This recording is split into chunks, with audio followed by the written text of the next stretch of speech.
पहले हम मंगलाचरण के माध्यम से मंगलाचरण से नमः श्री वर्धमानाय निर्धूत कलिलात्मने सालोकानां त्रैलोकानां यद् विद्या दर्पणायते यद् विद्या दर्पणायते। आचार्य समंत भद्र स्वामी की जय।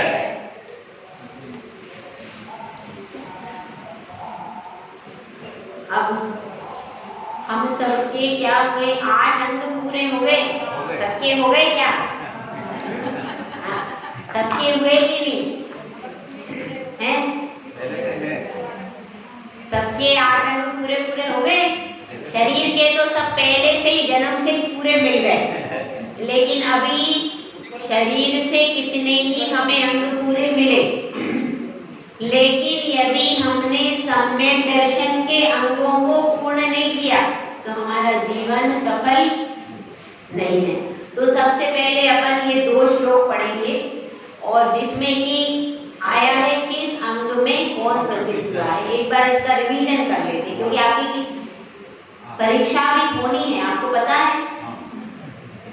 सम्यक दर्शन अधिकार पहला है, यह पूर्ण होने के बाद आपका एग्जाम होगा। यहाँ एग्जाम देना है सबको, तो इसलिए आप इसको ध्यान से सुनना क्योंकि इसके बाद क्या होना है, एक अधिकार पूरा होगा फिर आपका एक पेपर, ठीक है।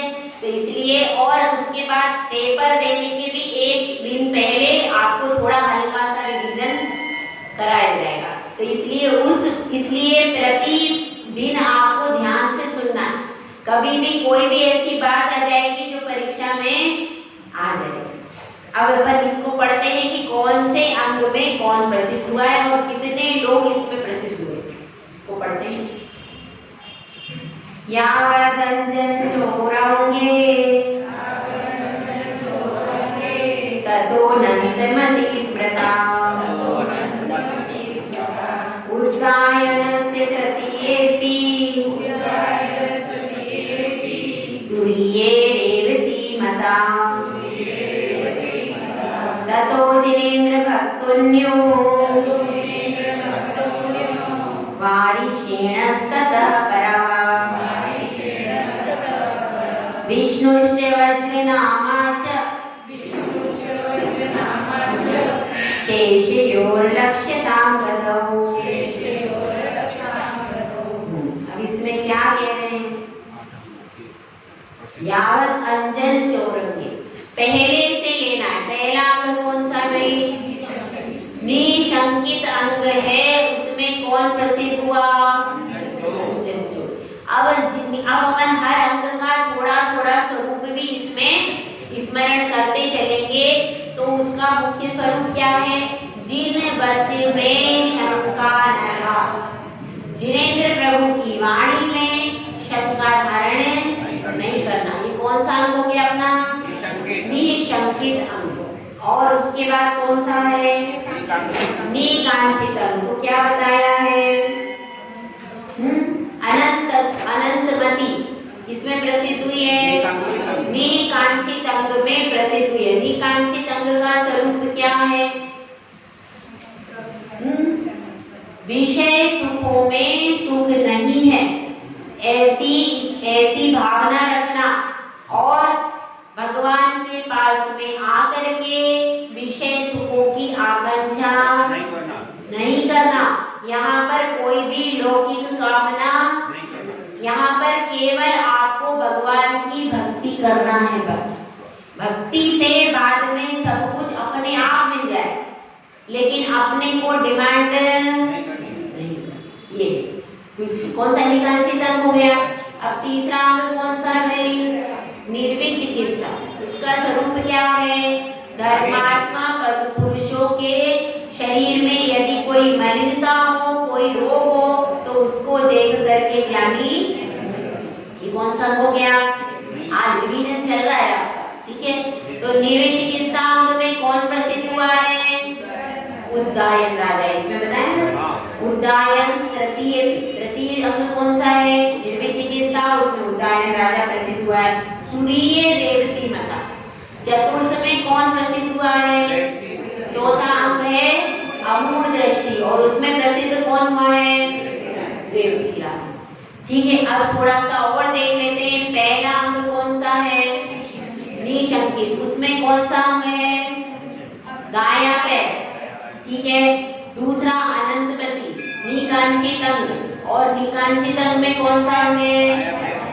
बायां पैर। उसके बाद तीसरे नंबर पर निर्विचिकित्सा, उसमें कौन सा अंग है? बायां हाथ। और चौथा है अमूढ़ दृष्टि, उसमें कौन सा अंग बताया? ठीक है, अब इतना अपना हो गया। चौथे अंग में रेवती रानी हुई, पांचवें अंग में चौथे अंग में रेवती रानी है। ततो जिनेन्द्र भक्तोन्यो। पांचवें अंग कौन सा हुआ? उसमें कौन प्रसिद्ध हुआ है? जिनेन्द्र भक्त से। और अंग कौन सा है? नितंब। ठीक है, उसके बाद वारिशेन। वारिशेन कुमार किसमें प्रसिद्ध हुए हैं? स्थितिकरण अंग में। अब इसका स्वरूप समझ लेते हैं। उपवन अंग का स्वरूप क्या है? सम्यक दृष्टि से लेकर के जितने भी धर्मात्मा पुरुष है, जो दर्शन ज्ञान और चारित्र की आराधना कर रहे हैं, तो उनके दोषों को छुपाना, प्रचारित नहीं करना, और अपने गुणों को ढक देना, अपने गुणों को प्रसारित नहीं करना। अब ये हो गया। इसके बाद क्या है? स्थितिकरण अंग में प्रसिद्ध हुआ है वारिशेन कुमार प्रसिद्ध हुए। तो उनके स्थितिकरण अंग की विशेषता क्या है? धर्मात्मा पुरुष जो कि रास्ते से चल रहे हैं, यदि वे रास्ते में चले हुए लड़खड़ा जाएं या गिर जाएं, तो उनको हाथ पकड़ करके, हाथ कौन सा पकड़ेंगे? दाहिने हाथ से पकड़ करके गिरते हुए को उठाया। इसलिए यहाँ पर कौन सा अंग आएगा? दायां हाथ। ठीक है, बायां हाथ किसमें? बायां हाथ है निर्विचिकित्सा अंग, और दायां हाथ किसमें है? स्थितिकरण अंग। ठीक है, उसके बाद क्या आया? विष्णु कुमार महामुनि किसमें प्रसिद्ध हुए? और शरीर का अंग कौन सा है? हृदय। शरीर का अंग है हृदय। वात्सल्य हमेशा कहां से निकलता है? हृदय से। और वज्रनामा, वज्र कुमार मुनि किसमें प्रसिद्ध हुए? प्रभावना अंग में। प्रभावना अंग कहां से होती है? प्रभावना मस्तक। ठीक है, तो इस प्रकार से 8 अंगों के बारे में आपको बता दिया कि ये 8 अंग, इनसे शरीर के भी अंग हैं, और जिस अंग का उपयोग जिसमें करना, उस अंग से उस अंग के लिए कार्य करना, और उस अंग का विचार करना, जिससे कि हम सही स्वरूप का वर्णन कर सकें। अब यहाँ पर क्या बताया? ये पूरा वर्णन हो गया। एक बार संक्षेप से सबको समझ में आ गया है ना? सबसे पहले निशंकित अंग का बता दिया, निकांक्षित, निर्विचिकित्सा, अमूढ़ दृष्टि का क्या क्या लक्षण है बताओ?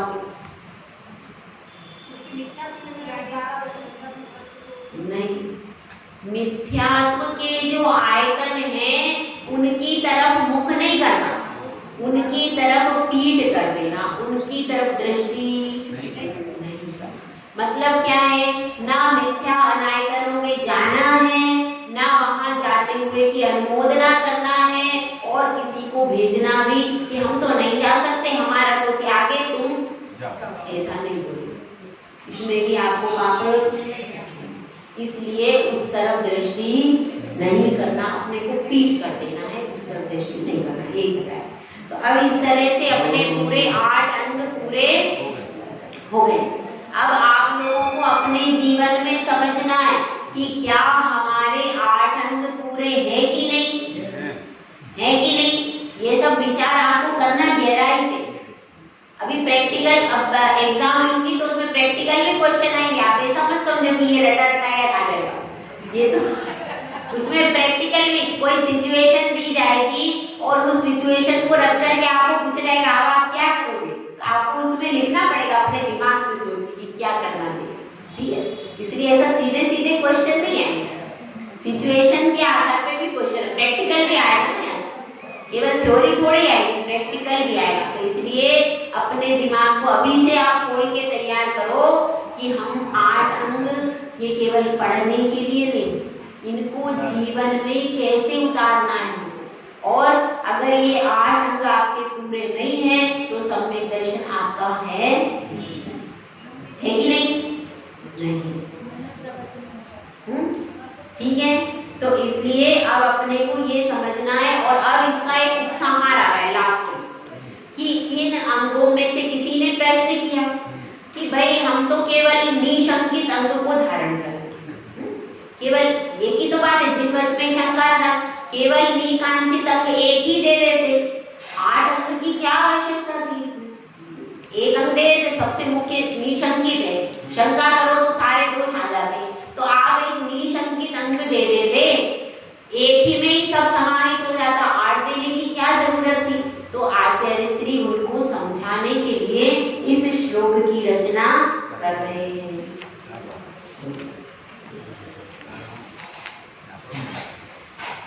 इस श्लोक को सुनो 21 नंबर, क्योंकि इसमें पूरा वर्णन आ चुका है, सारी कथाएं मैं सुना चुकी हूँ विस्तार पूर्वक, इसीलिए इसको रिपीट नहीं करेंगे। नांगहीन मलं चेतुं दर्शनं जन्म संततिं नहि मंत्रोक्षरो न्यूनो निहन्ति विषवेदनाम्। नांगहीन मलं चेतुं दर्शनं जन्म संततिं नहि मंत्रोक्षरो न्यूनो निहन्ति विषवेदनाम्।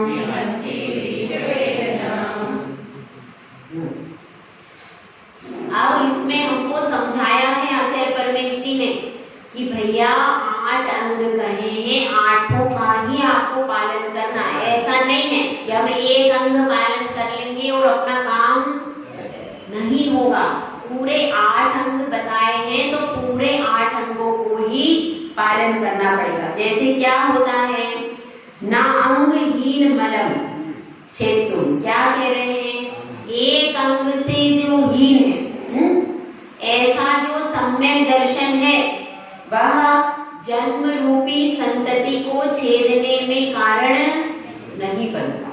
मतलब सम्यक दर्शन के लिए पूरे 8 अंग पूर्ण होना चाहिए, एक भी कम होगा तो कार्य सिद्ध नहीं होगा।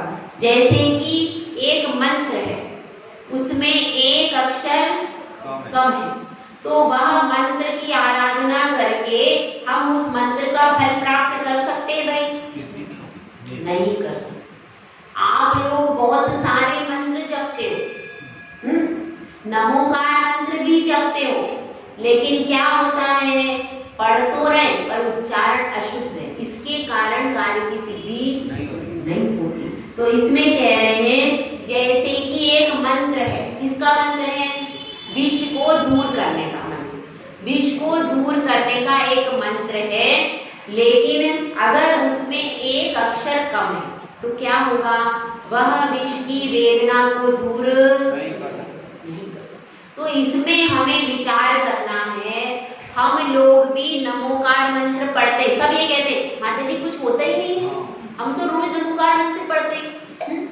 अब आप कैसे उसका उच्चारण कर रहे हो? पहली बात तो सबसे पहले उच्चारण शुद्धि होना चाहिए।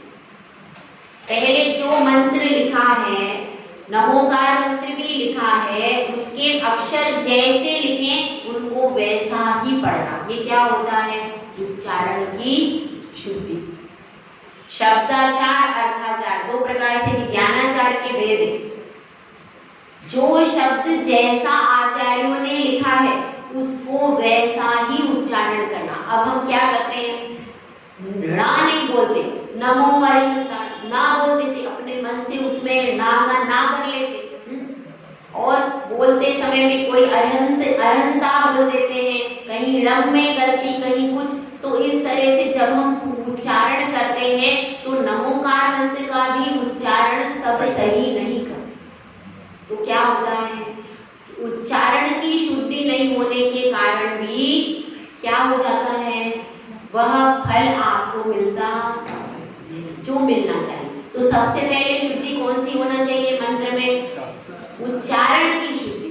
जो भी आचार्यों ने जैसा लिखा है, ना की जगह रा लिखा है तो रा ही बोल रहा है, ना नहीं बोल। मंत्र में भी कई जगह आप पढ़ते हैं, उसमें भी ना की जगह ना आता है। रा में जो ध्वनि निकलती है वो ध्वनि अलग है और ना में जो ध्वनि है वो अलग। आप खुद बोल करके देखो, रा का जब उच्चारण करोगे तो कैसी स्थिति, कैसी जिह्वा में कैसी स्थिति बनेगी। रा एकदम जैसे आप घंटा बजाते हो ना, घंटे में जैसा नाद होता है ऐसा रा में नाद है, जबकि ना में वो नाद नहीं।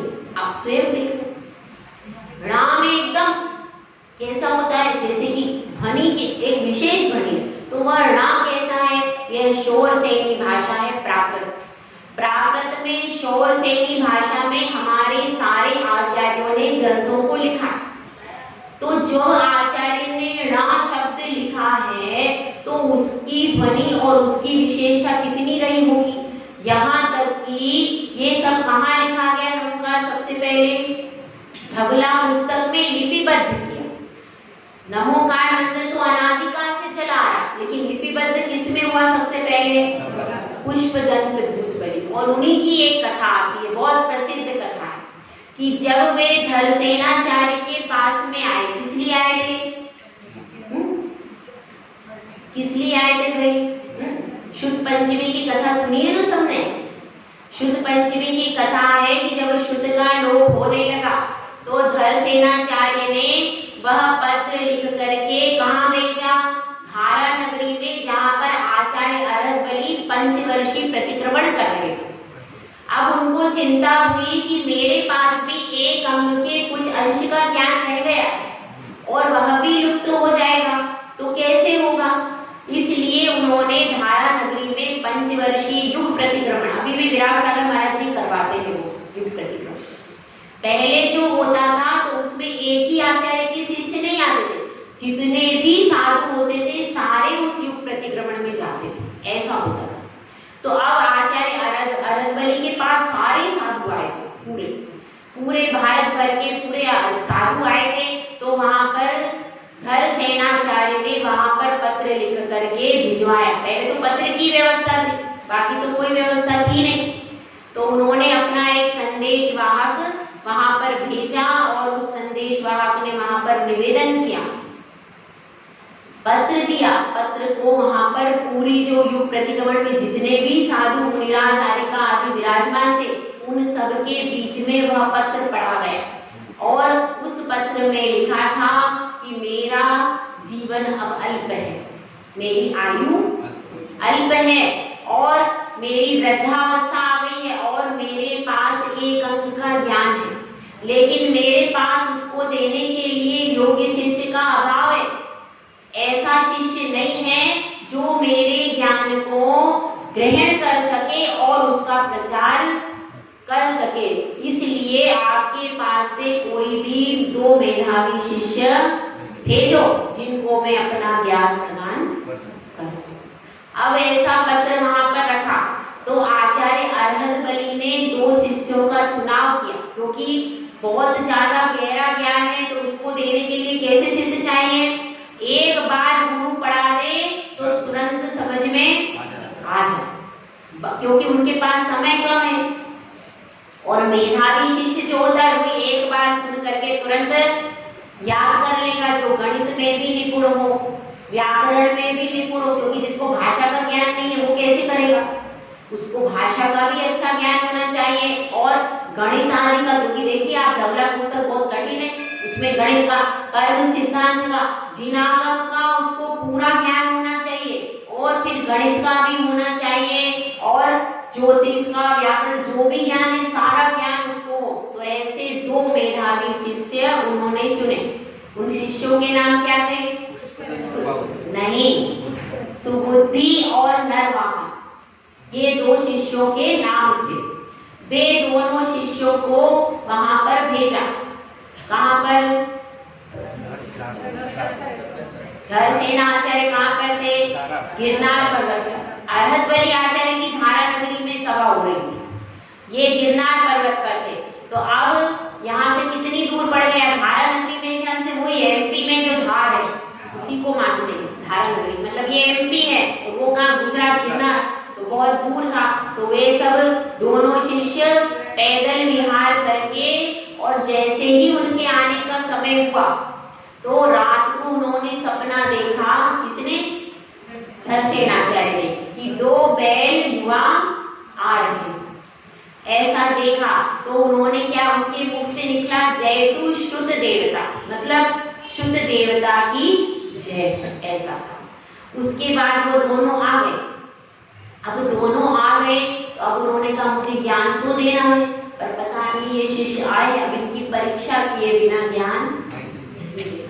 ऐसा ही गुरु आज भी करते, गुरु भी जितने हैं वे भी शिष्यों की परीक्षा करके ज्ञान देते, क्योंकि ऐसा नहीं हो कि इनके द्वारा धर्म की अप्रभावना हो जाए, इसलिए परीक्षा करके ज्ञान देते। तो परीक्षा की उन्होंने पहले शिष्य की, तो कैसे परीक्षा की? उन्होंने एक मंत्र दोनों को दे दिया और कह दिया इस मंत्र को उपवास पूर्वक जपना, क्योंकि ये भी देख ले तपस्या करना जानते हैं कि नहीं। अब उपवास पूर्वक मंत्र का लेकर के उपवास धारण करके दोनों शिष्य अलग अलग जगह पर जपने बैठ गए। अब क्या स्थिति बनी? अब देवी आ गई जिसका एक दांत ज्यादा था, और एक ऐसी देवी आ गई जो एक आंख से काली थी। अब उनको समझ में आ गया, क्या समझ में आ गया? कि इस मंत्र में एक अक्षर क्या है? अधिक है। एक अक्षर अधिक होने से यह कैसी देवी आ गई? इसका दांत बाहर है। और उधर उनको समझ में आ गया भूतबली आचार्य को, जो नरवाहन थे, कि इस मंत्र में एक अक्षर कैसा है? कम है, इसीलिए उसकी एक आंख कम है। इस तरह से जब इन्होंने समझ लिया तो दोनों ने क्या करें? पहले तो मंत्र बिना परीक्षा किए जपा, क्यों? गुरु आज्ञा प्रधान। लेकिन अब जब विपरीत स्थिति है तो अब उन्होंने कहा अब हमको मंत्र सही करना चाहिए। तो उनको मंत्र शास्त्र का भी ज्ञान था, तो उन्होंने तुरंत मंत्र को सुधार लिया, इसमें क्या कमी है, कौन सा अक्षर अधिक है, तुरंत मंत्र को सुधार लिया और सुधार करके पुनः उपवास किया। पुनः उपवास करके पुनः मंत्र की साधना की, तो वह अब देवी जो आई वो पूरी सर्वांग सुंदर देवी थी। जब दोनों को ऐसी ऐसी देवी प्रकट हो गई तो देवी हाथ जोड़ करके बोलती है कि हम विद्या है, आप हमारे स्वामी हो, अब आप हमें आदेश दो। तो क्या कहते हैं कि हमने तो गुरु आज्ञा से इस मंत्र को जपा है, हमारा आपसे कोई प्रयोजन नहीं। तो क्या क्या क्या सिद्धि हो गई? निर्लोभी थे वे, ख्याति पूजा लाभ की चाह नहीं थी। यह सारी इस मंत्र के जपने से ही उनकी सारी प्रकार की परीक्षा हो गई कि उनकी तपस्या कैसी है, उनकी बुद्धि कैसी है, उनको व्याकरण का ज्ञान है कि नहीं, और वह गुरु पर श्रद्धा है कि नहीं। सारे गुणों की सिद्धि एकमात्र उन्होंने मंत्र दिया, लेकिन उससे इस प्रकार की कई प्रकार की परीक्षा शिष्य की हुई कि नहीं। तो इसलिए हमको भी ये समझना है कि मंत्र में एक अक्षर कम है तो क्या होता है? मंत्र फलदायी नहीं होता। इसी प्रकार से हम भी बहुत सारे मंत्रों को जपते हैं, लेकिन जपने के बाद हमारी पहले तो उच्चारण शुद्धि होना चाहिए। उच्चारण शुद्धि है कि नहीं, पहला तो ये है। उच्चारण शुद्धि होने के बाद मंत्र भी एक लय के अनुसार उसमें एकाग्रता भी होना चाहिए, और फिर आसन भी चेंज नहीं होना चाहिए। फिर आसन की शुद्धि होना चाहिए, आसन होना चाहिए शुद्ध, वस्त्रों की शुद्धि होना चाहिए, वस्त्र भी शुद्ध होना चाहिए, और किस कार्य के प्रयोजन से कर रहे हो वैसे ही आपके वस्त्र होना चाहिए। माला भी शुद्ध होना चाहिए। पत्थर की माला से, प्लास्टिक की माला से किए गए जाप का कोई फल नहीं। और पोली माला कैसी होती है? जो माला ऊपर से तो दिख रही है लेकिन अंदर से पोली है, वो पोली माला से यदि आप जाप करते, भले वो चांदी की है लेकिन अंदर से कैसी है? पोली है। ठोस माला नहीं है तो उस मंत्र से आप इतना ही जाप करना, उस मंत्र से कोई फल, उस जाप से कोई फल मिलता तो माला ठोस होना चाहिए, ठोस होना चाहिए। आप प्लास्टिक की, कांच की, लकड़ी की और काहे की, सोने की नहीं, सोने की अच्छी, प्लास्टिक की, कांच की, लकड़ी की और एक और बताई मैंने पत्थर की, ये मालाओं से जप्य नहीं करनी। और बाकी मालाओं से, बाकी रत्नों की मालाओं से तो आप कर ही सकते हो, लेकिन इसका मंत्र को जपने के बाद कब सिद्धि होती है, जब, और फिर उसमें ये भी है किस प्रकार की उससे आप मंत्र जप रहे हो। अलग अलग कार्य के लिए अलग अलग प्रकार का मंत्र है।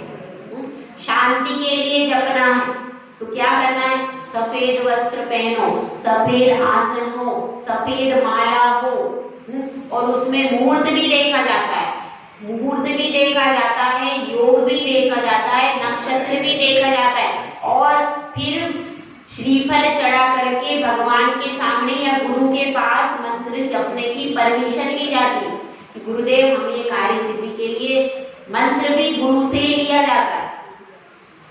सर्वोत्तम क्या है, मंत्र भी गुरु से लिया जाता है, फिर गुरु की आज्ञा से मंत्र, जहां आपका मूल नायक हो वहां पर एक श्रीफल चढ़ाना चाहिए, जो आपका मूल नायक हो वहां पर श्रीफल चढ़ाकर, दीपक जला करके, शुद्ध वस्त्रों में बैठ करके, और वहां पर पहला मंत्र तो वही जपते, जो मूल नायक वहां पर पहला मंत्र वही जपते।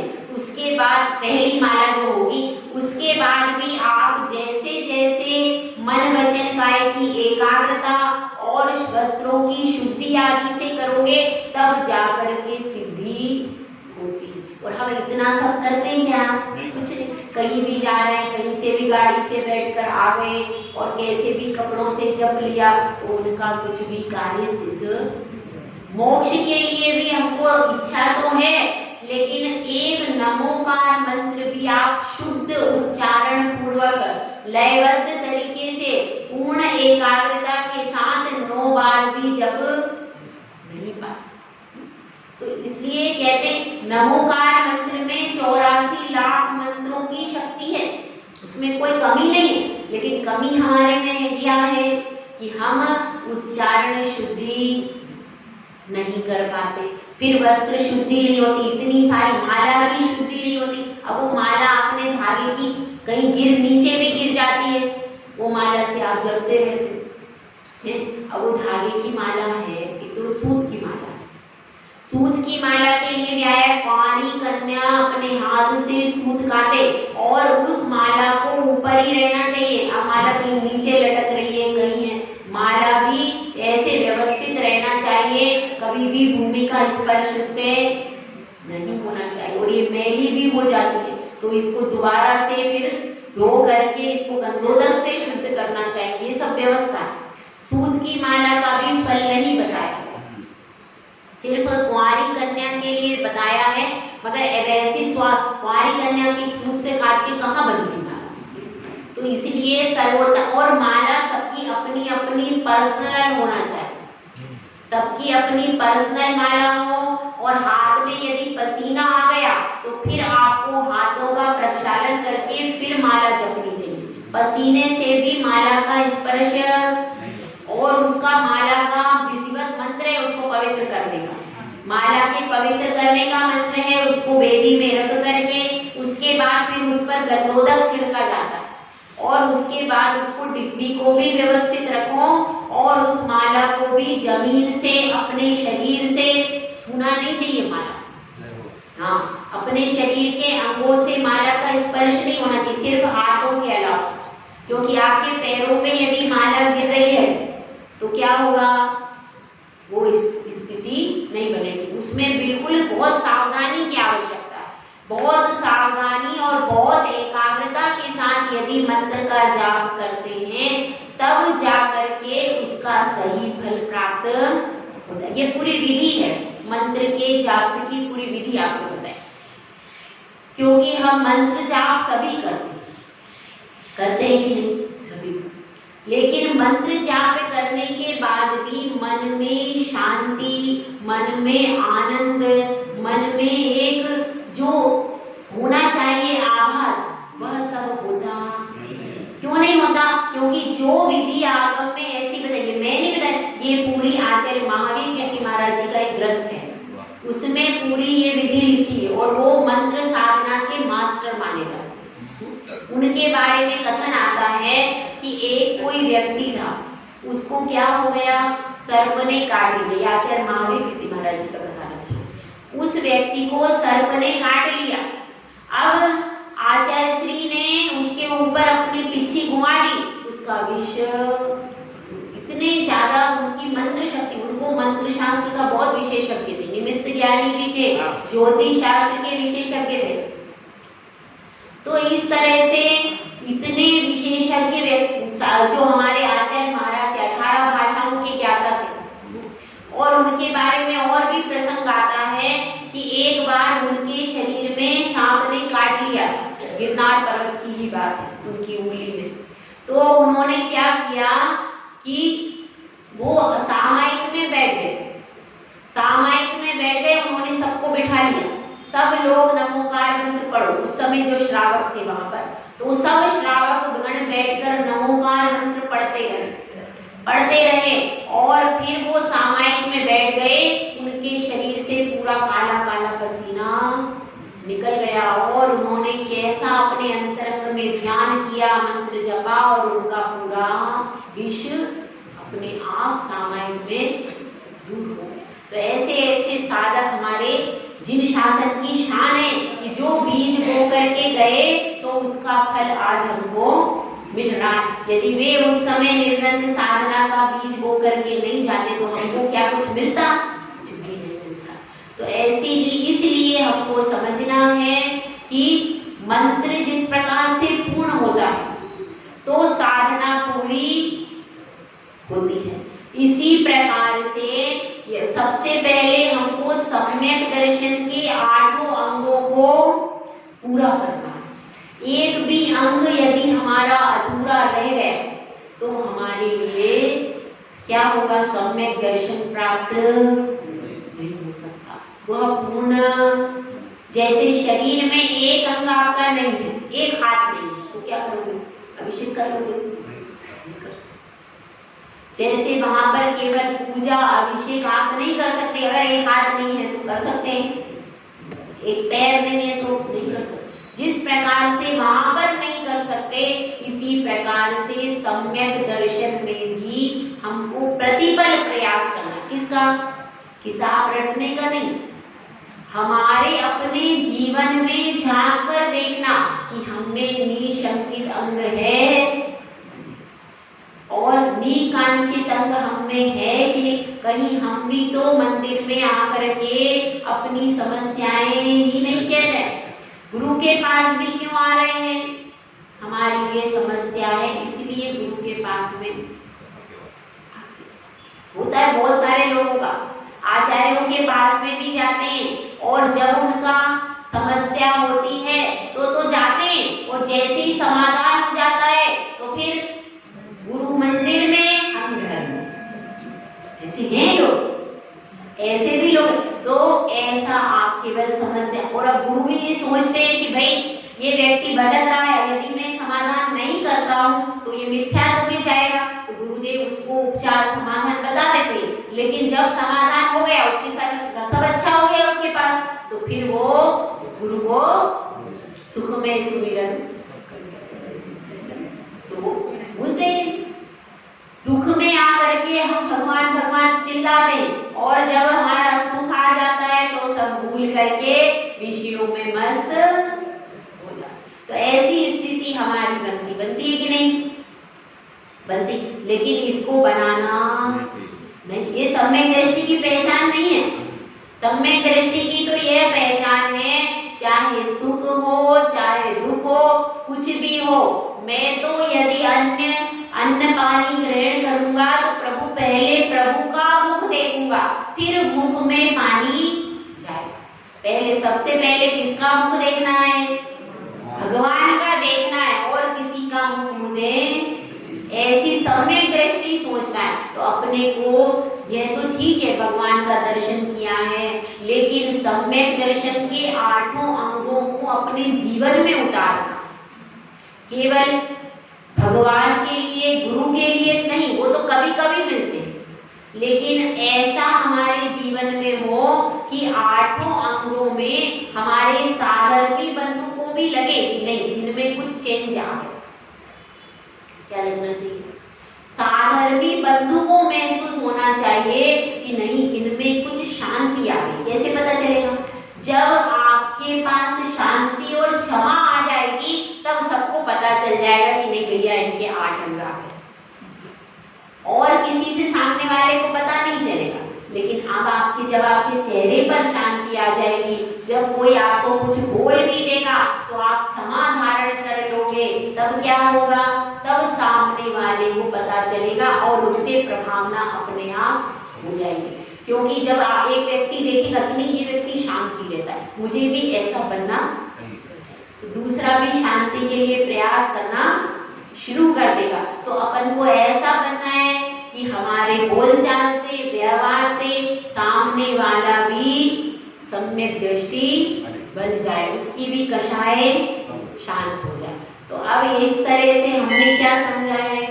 हमने ये 8 अंगों के बारे में समझा है। थ्योरी भी पूरी पढ़ ली है और प्रैक्टिकल अब आपको अपने जीवन में करना है, और आप इसका प्रैक्टिकल एग्जाम होगा। जब होगा ना 8 अंकों का प्रैक्टिकल एग्जाम लिया जाएगा, थ्योरी वाला नहीं होगा। अब आपको सिचुएशन रख करके उसमें आपको बताया जाएगा इस सिचुएशन में आप क्या करें। ठीक है, तो अब अपना कल से चलेगा 3 मूर्ता का। ठीक है, कल से ये चलने वाला है 8 अंग हो गए, 8 अंगों का वर्णन। कल से 3 मूर्ता का व्याख्यान चलेगा। 3 मूर्ता क्या होती हैं और हम कब कब कहां कहां पर जाकर के ऐसे मूर्खतापूर्ण कार्य कर लेते हैं और हमको समझ में नहीं आता, हम जान नहीं पाते और हमसे ऐसे कार्य हो जाते और फिर हमको मिथ्यात्व का दोष लग जाता। तो कौन से ऐसे कार्य हैं जिनको करने से हम क्या हो जाते हैं? मूर्ख बन जाते हैं। हंसी हंसी में चले गए, खेल खेल में चले गए, जहां चाहा वहां पर करते ही नहीं। बचपन में भी लोग कर देते हैं, करते हैं। अब हम देखते हैं कि यहाँ पर आकर के शाम को कुछ बच्चे खेलते हैं, लेकिन वे बच्चे एक बार आकर के भी नमोस्तु आदि नहीं करते, उनको सिखाया ही नहीं गया। शायद बात सोचने की है। नहीं, रेस्पेक्ट वो करते हैं, रेस्पेक्ट तो वो करते हैं, माता जी को बॉल नहीं लग जाए, माता जी को ये, लेकिन एक बार जो हमारी क्रिया विधि है वह नहीं करते, ना मंदिर में करते हैं ना यहाँ। तो ये गलती किसकी है? बच्चों की। बच्चों को ऐसे संस्कार विधिवत नहीं दिए। तो अपने को ये समझना है, अपने को इन 8 अंगों का पालन स्वयं भी करना है और अपने घर में भी सिखाना है। सब सिखा सकते हैं कि नहीं? स्वयं भी करना है और इसका प्रैक्टिकल इतना अच्छा करना कि जिससे क्या हो, अन्य व्यक्ति भी इसको सीख सके। तो कल से 3 मूर्ता का व्याख्यान चलेगा। तीनों मूर्ता के बारे में हमको पढ़ करके समझना है कि तीनों मूर्ता किस तरह से हमको प्रभावित करती है। जय बोला जय सुंदर सागर महाराज की।